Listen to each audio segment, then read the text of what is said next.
चलिए तो अब हम बात करते हैं शब्द अलंकार की। शब्द अलंकार किसे कहते हैं? तो शब्द अलंकार की परिभाषा बहुत ही सरल है, आप लोग जरा ध्यान से सुनिएगा। बात क्या आ रहा है? शब्द अलंकार। शब्द अलंकार तो बस हमें शब्द ही बस याद रखना है, शब्द के जरिए ही हम पूरी डेफिनेशन बना देंगे। जहां पर शब्दों में चमत्कार उत्पन्न करके काव्य को सजाया जाता है उसे हम शब्द अलंकार कहते हैं। बात आई शब्द अलंकार तो बस हमें शब्द के जरिए ही पूरी डेफिनेशन बना देनी है। जहां पर शब्दों में चमत्कार उत्पन्न करके काव्य को सजाया जाता है उसे हम शब्द अलंकार कहते हैं। तो शब्द अलंकार भी तीन प्रकार के होते हैं, अनुप्रास शब्द अलंकार, यमक शब्द अलंकार और श्लेष शब्द अलंकार। अब हम जो इस शब्द अलंकार के तीन प्रकार होते हैं हम इनकी परिभाषाओं को पढ़ेंगे और देखेंगे कि शब्दों के द्वारा कैसे चमत्कार उत्पन्न हो रहा है। तो अब हम देखते हैं अनुप्रास शब्द अलंकार की परिभाषा। तो जरा ध्यान से सुनिएगा। अनुप्रास शब्द अलंकार जहां एक ही वर्ण की आवृत्ति एक से अधिक बार होती है। जहां एक ही वर्ण क्या होते हैं? का, खा, गा, घा, कुछ भी वर्ण हो सकते हैं। तो जहां पर एक ही वर्ण की आवृत्ति यानी दोहराना, जहां पर एक ही वर्ण की आवृत्ति एक से अधिक बार होती है वहां पर अनुप्रास शब्द अलंकार होता है। अब हम उदाहरण के द्वारा देखते हैं कि अनुप्रास शब्द अलंकार में एक ही वर्ण की आवृत्ति किस प्रकार एक से अधिक बार हो रही है। तो उदाहरण देखते हैं। चारू चंद की चंचल किरणें खेल रही थी जल थल में। चारू चंद की चंचल किरणें, तो यहां पर किस वर्ण की आवृत्ति बार बार हो रही है मेरे प्यारे विद्यार्थियों?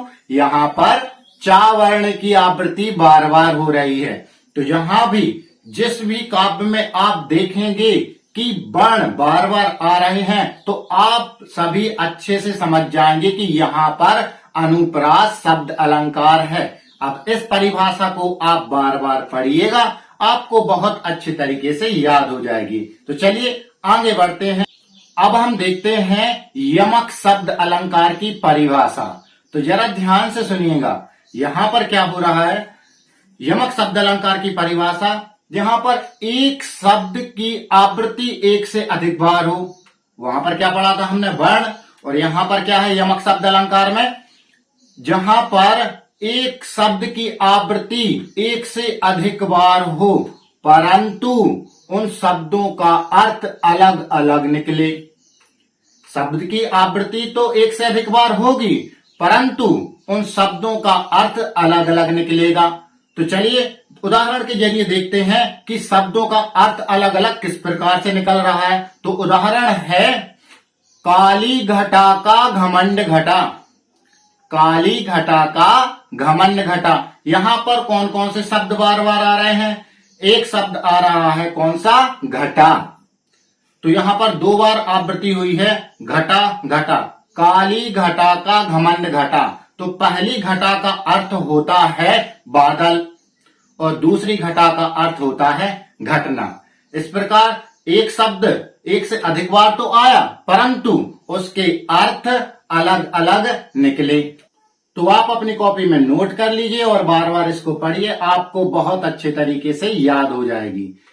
अब हम देखते हैं शब्द अलंकार का तीसरा प्रकार, श्लेष शब्द अलंकार। तो इसकी परिभाषा है कि यहां पर क्या होगा? एक शब्द एक ही बार आएगा। जहां पर एक शब्द एक ही बार आए किंतु इसका अर्थ अलग अलग निकले वहां पर क्या होता है? श्लेष शब्द अलंकार। शब्द तो एक ही बार आएगा किंतु उसके अर्थ अलग अलग निकलेंगे। तो चलिए इसका उदाहरण हम देख लेते हैं। रहीमन पानी राखिए बिन पानी सब सून, पानी गए न उबरे मोती मानस चून।